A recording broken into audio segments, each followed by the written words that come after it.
Hi again, it's Peter here. Stamp collecting fun, and what fun it is collecting these fantastic stamps. So I've got this to show you today. This is a stockbook where I keep some, not all, of my stamps. So I'm going to show you a Germany collection and how I actually keep the stamps and what I do with them as I come along stamps. So when stamps come along, they go in here if they appertain to Germany and I haven't got them. So we've got a bit of protective stuff going on here. So immediately what I've got here is a bit of a ramshackle, interesting stamp page. So all my interesting stamps come here until such time that they no longer interest me, and then they'll move on. And what I like to do, I'll give you an example. Deutsche Nationalversammlung, Weimar Republic, 1919, that stamp. I like the look of the stamp. I decided I was going to investigate what it was all about, and I learned absolutely nothing, but I did learn what it was called. And I've done that, so to speak, with all of these interesting stamps. So here's an example, 1916 Dienstmarke 7.5 Pfennig Bayern stamp.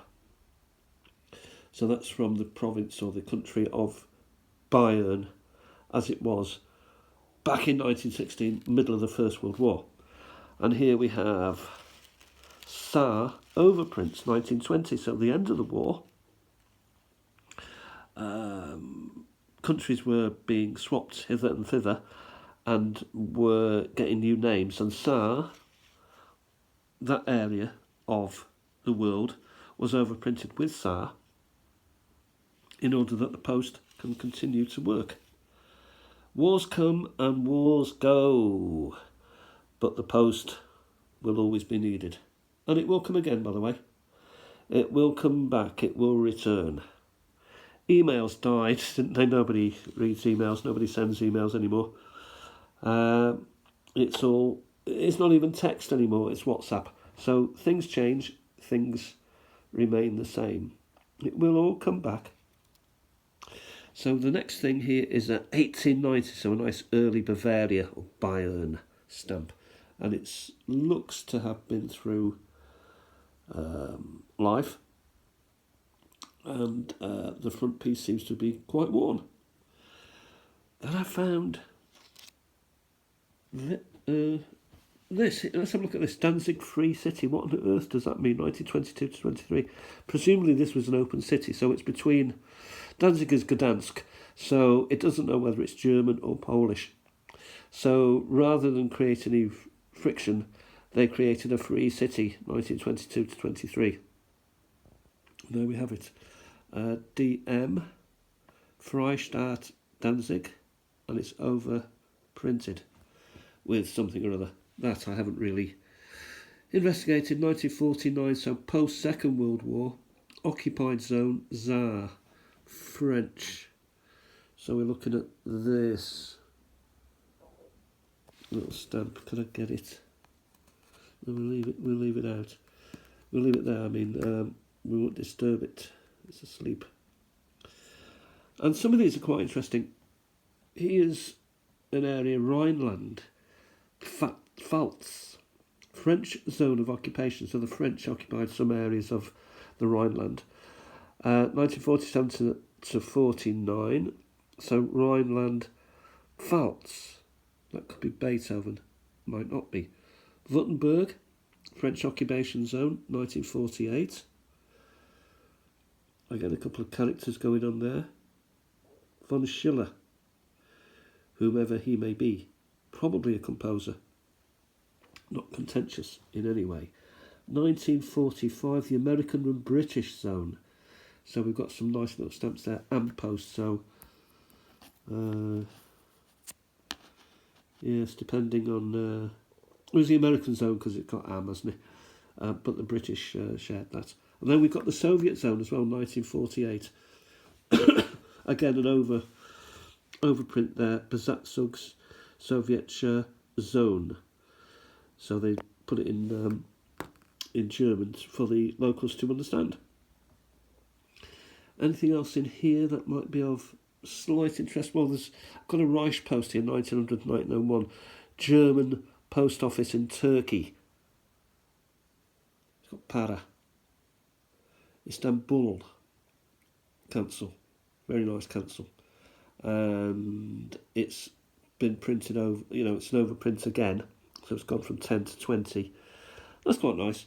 And possibly this little sweetie, Hamburg, 1.25 shillings, 1865, so a nice early one. Not the best example of the stamp itself. I mean, I love it myself, but there's nicks and knacks, dinks and donks going on there, but a nice bold 1.25. So that's the sort of thing I do with stamps that are of interest to me, that come in. They come in the wild, from, grab bags or from whatever, used stamps off paper, and these nice little things pop up, and I grab them and I put them here, and I do whatever bits of research I want to do following. So now the rest of this album really is from 1951. So as the years have gone by, I know there's a big gap from what we've seen in the front page to 1951. That's because it is difficult to find those stamps. There's not so many stamps, but I thought, well, 1951, these are the earliest that I can grab hold of. And what I do is I put the year there, and stamps they come in, and I look what year they were issued, and it goes in the proper spot. 1952, only a couple. Deutsche Bundespost there, and a Deutsche Bundespost there. Nice horse. 1953. So here we've got Prisoners of War. Bundespost Berlin. So Berlin still had its own postal sort of area. Deutsche Post there. And then suddenly, as the years go by, they get a little bit more. But we'll fast forward a little bit to when things started to pick up for me in my collection, in order for the collection to pick up. So around about 1962, the pages are becoming more and more filled. 63, 64, 64, 66, a pretty busy year. I'll just draw your attention to these stamps here that seem to have stuff on the back of them, numbers. And apparently these are collectible. By the way, I do like,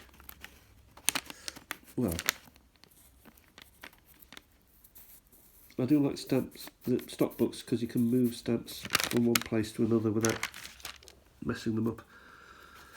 Then we hit 1968, and there's 68, 69, and there's a lot of stamps coming into issue, characters, and a lot of pro-European stuff as well. Germany seemed to be very big on the idea of the European Union, or the EEC. 1971. I mean, we won't stay too long. And such like and so forth. So this goes all the way really to 76, 79 here. Some years are more full than others. There are gaps in it. Oh, here's a little thing I discovered. It was Women in Germany History, 1986 to 2003. So there are like little characters, women who have done stuff. Famous women. Don't really know many of them. I mean, I suppose. No, I don't know really any of them. But it's a nice set. It's not a complete set. I don't say any of these are complete in any manner of means. But, I thought I'll keep them to one side and see where we go. And then we've got different little, what would you say? Stamps of interest, stamp sheets, stamp sheetlets, Just something that needs to be kept aside a little bit, never split up, and to be retained. There's an example there. We're back to 1983, which is basically empty. More of the same of the sheetlets. 85, 87. So we're fast forwarding a little bit. And then here I've done the 1945 to 49. So yes, Peter, maybe I should have been putting this in the front of the album. But that's how things have been at the moment. So again, we got Sa, more Sa,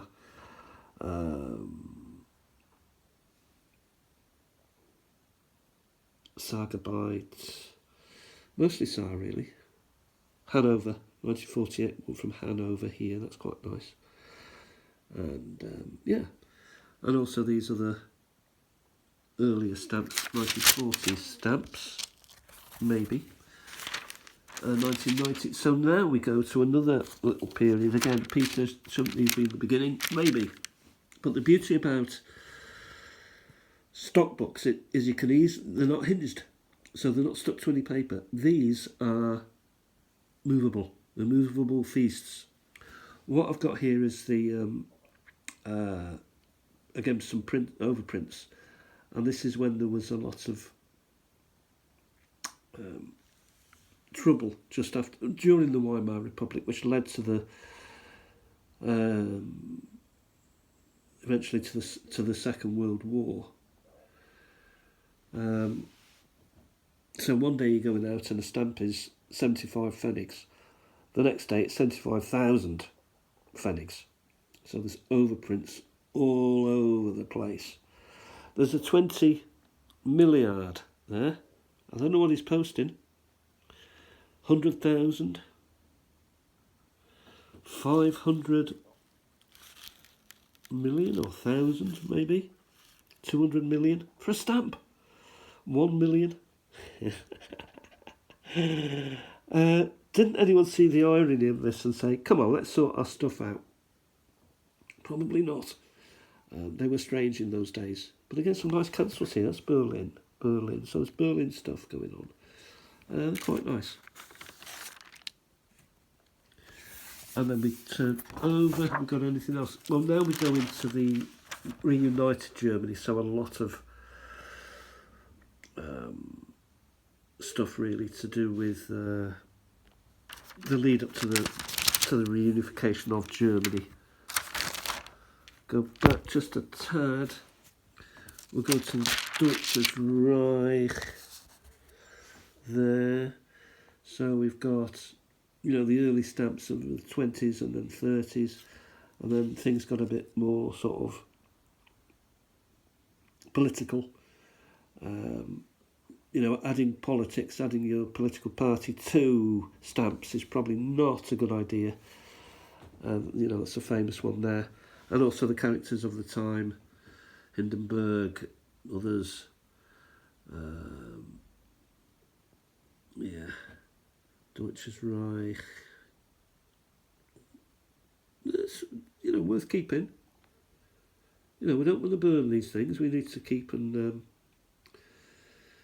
keep them for posterity to remind us of what is gone on. Sort of more here. A birthday cancel, which is quite nice. Got a few of those. U-boat maybe. Germans fighting. So these were, I think these particular stamps, war stamps, were for the war effort.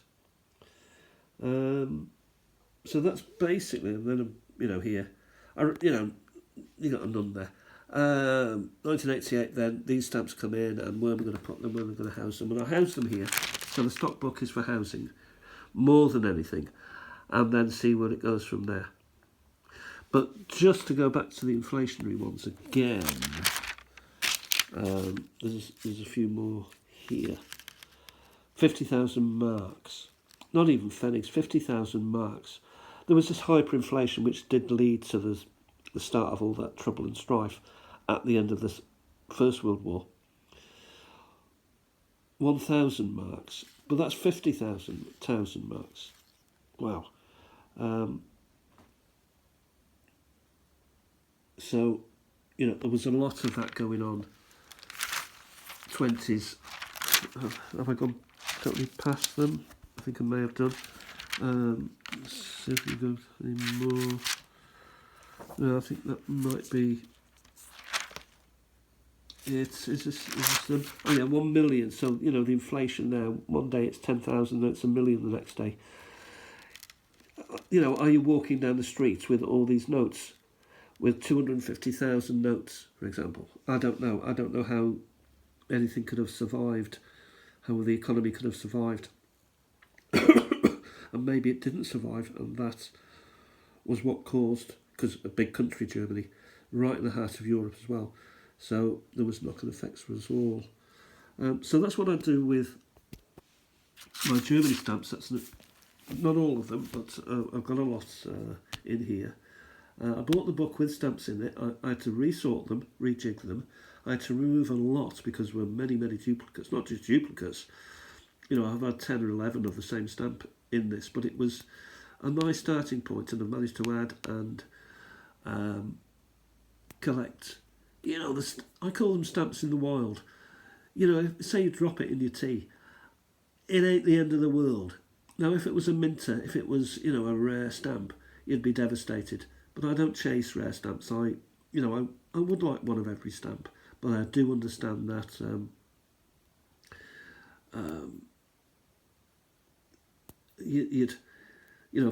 I understand for myself, I'd want to make this hobby affordable and enjoyable and have no stress or anxiety around it, simply the pleasure of it. Anyway, thanks for listening, and I'll talk to you soon. Bye.